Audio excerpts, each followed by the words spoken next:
What precisely occurred during the 3 days between Jesus' death and resurrection? Where did he go during this time? According to the accounts in the 4 Gospels of Matthew, Mark, Luke, and John, Jesus was crucified for about 6 hours before his passing. In his final moments, he uttered the words, "It is finished," as documented in the book of John 19, verse 30. Following his death, his body remained on the cross briefly before being taken down and prepared for burial by Joseph of Arimathea and Nicodemus, one of his followers. 3 days later, his body and spirit were reunited, and he rose from the dead. After his resurrection, he appeared to his disciples, beginning with Mary Magdalene, and then ascended into heaven.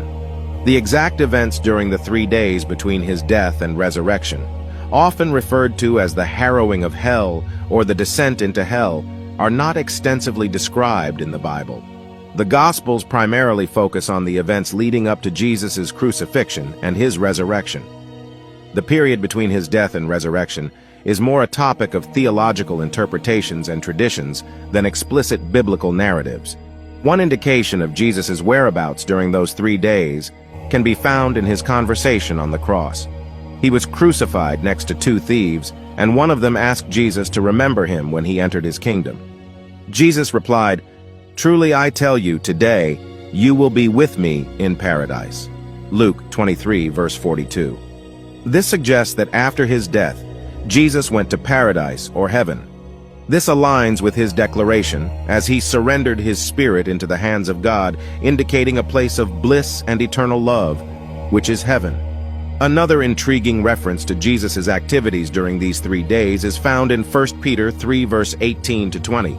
It mentions that after being put to death in the body and made alive in the spirit, Jesus made a proclamation to imprisoned spirits, those who were disobedient in the time of Noah. The passage implies that Jesus went to hell or Hades and declared his victory over Satan and his hosts. These spirits could be fallen angels or other entities imprisoned for violating God's law.